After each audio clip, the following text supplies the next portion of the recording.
Hey guys, it's Luke bringing you my top 3 fades and sleeper picks for this year's Memorial Tournament.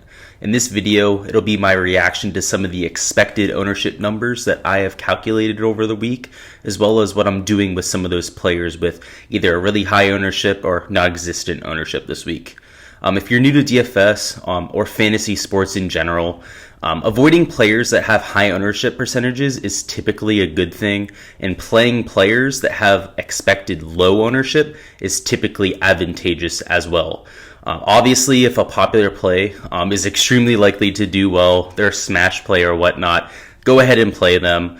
The only stipulation with that is that whenever you play somebody that's really high owned, even if they play well, you are competing with a lot more people than if you played someone at, say, 1 or 2% ownership. That's the advantage of playing that 1 or 2% guy. You know, you're competing with much less people when it actually goes well. And just wanted to throw that out there for people that aren't very experienced with daily fantasy sports. If you're looking for my full PGA DFS breakdown for this year's Memorial, make sure to check out my other video. That will be in the description of this video. It's 25 minutes long. It's a full breakdown. This will be more of my quick picks, 3 fades, 3 sleepers, and we'll get you quick and out of here. With that being said, let's hop into my fades this week. At number 3 for my fades this week, we have Emiliano Grillo at a price of $7,700, which is a pretty good price tag for Grillo. The only issue is that he's expected to be owned in over 18% of lineups.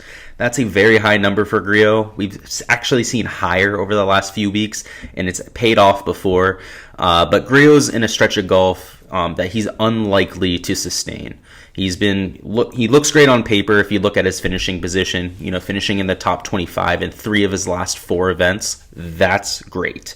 The only issue we have is that Grillo is putting at an absolutely unsustainable level.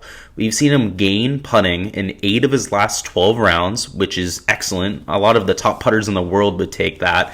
And historically, we're looking at a guy that gains at about 15 to 20% of his rounds. He's obviously in a little bit of a hot streak right now. The unfortunate thing about hot streaks is that they come to an end. Grillo has horrible form with his putting. If you watch him putt, you can tell that he doesn't have much confidence, and it's just a matter of time before that ends. We've seen guys like Corey Connors of late have that same kind of streakiness with their putter, even though they're a historically terrible putter. And the last 2 weeks, Corey Connors has done horribly, even though he's done amazingly with his ball striking. So I see a very similar week for Emiliano Grillo this week. He's going to stripe the ball. That's what he does. He's a top 10 ball striker in the world. But I do expect him to struggle with that putter, struggle with that around the green game, which has always been bad. It hasn't even been good of late. And that's why he's a fade for me this week. My number 2 fade for this week is a little bit farther up the board. It is Patrick Cantlay at $9,500, and he's also expected to be owned at 18+% this week at Muirfield Village. He's coming in with relatively poor form. We've obviously seen Cantlay be a little bit lower owned over the past few weeks, and honestly, it makes perfect sense. He's lost the putter from what it seems. He's gaining in only 20% of his rounds, and obviously that's not what we're used to seeing with Patrick Cantlay, and he's been very erratic with his irons. He's really had trouble with his distance control. We've seen him lose strokes on approach in a few rounds of late, and overall, I just don't understand the public's confidence in him. Obviously, he's won at the Memorial before. He has a couple top 5 finishes to boot as well. But Cantlay was playing much better when he had those finishes, and he's never had a streak like this of bad putting rounds. It's far from an aberration. He clearly has something going wrong. We've seen him change putters from tournament to tournament, even round to round in tournaments. And typically when you see that, it's not a good sign for their putting. So he's blatantly over-owned for me. I'm not overthinking it. He's not in my player pool at all this week, and I expect him to miss the cut at the Memorial.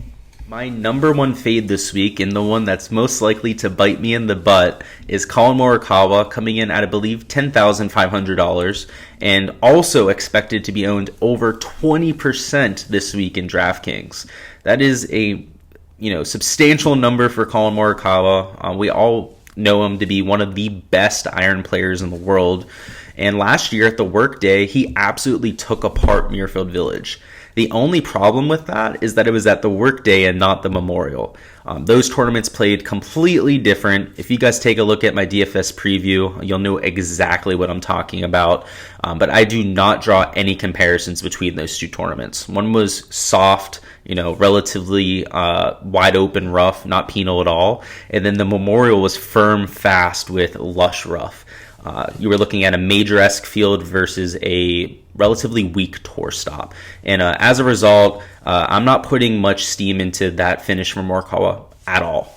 It seems like the public is putting a lot of steam behind that. A lot of people seem to believe that Morikawa knows how to read these greens, which may be the case. He gained a ton of strokes putting in that work day, but I do expect him to struggle around the green. That's by far his worst part of his game.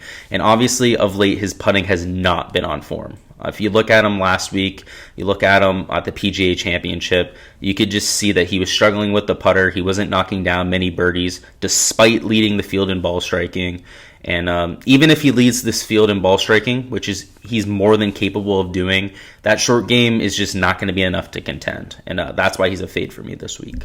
Now getting into some of my sleepers for the Memorial. At number 3, we have Lanto Griffin at a price tag of $6,800 and an expected ownership of just around 1.5%. Lanto has obviously not been in the best form of late. We've seen him miss some cuts, but I'm willing to forgive him, especially when I consider his year-long form. If you look at his year-long form, he's nearly gaining in all 4 statistical categories. The only one he's slightly negative in is around the green, which will be slightly important this week, but when you're dealing with 6K guys, you're obviously not going to get a perfect player.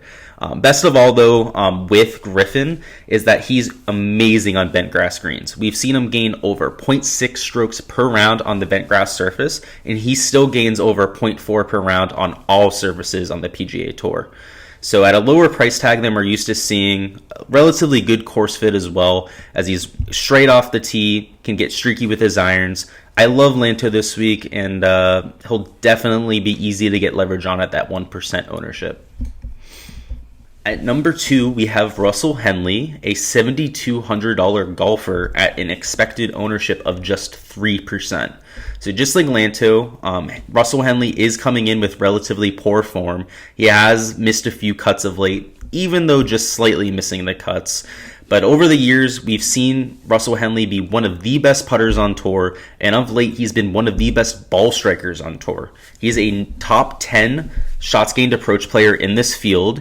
He's slightly gaining off the tee, slightly gaining on approach, but miraculously a neutral putter this year. That's something that I definitely expect to regress. He's been one of the better putters on tour we've seen over the last 5 to 10 years, and we've seen him play well at the Memorial before. Of late, he's just had a few made cuts, in the 30s, 40s with that finishing position. But earlier on in his career, he was excellent at Muirfield Village, and I think some of that experience will pay off this week. And when you get a guy that's 3% owned, you don't have to do anything crazy to get leverage, and he'll definitely be a key piece of my player pool this week. And at number 1, this is a sleeper that I've actually put an outright bet on. This is Max Homa at $7,500, and somehow he's only expected to be owned in 4% of lineups this week. Max Homa is an extremely popular golfer on and off the field, and as a result, I expected him to come in way over the 4% mark. But as I calculate ownership and as they've matured over the week, Max Homa seems to be somebody in that $7,000 range that people aren't willing to take a stab on. And to be honest with you, it doesn't make sense to me. If we take a look at his form over the last 2 months, he's been in the best form of his entire career. Obviously, that includes his win at Riviera, but in his last 4 starts, we've seen him have 2 top 17 finishes. Obviously highlighted by that 6th place finish at the Valspar, he's just been striking the ball week after week at an elite level. We've seen him have a few bad starts. Usually that's due to his short game. He's not one of the better around the green players, but we've seen him play well enough at these tough courses, obviously specifically at Riviera where he got that win. So I'm not as concerned as most people seem to be. And at 4% ownership, this is obviously the cherry on top. It's super easy to get leverage. You can play him in, 7 to 8 lineups, get more than enough leverage there. And as a result, I think he's a great play for DraftKings this week. That's all I have for this week, guys. Let me know in the comments who your biggest fade is and also who your biggest sleeper pick is this year. With that being said, good luck, and I will see you guys next week.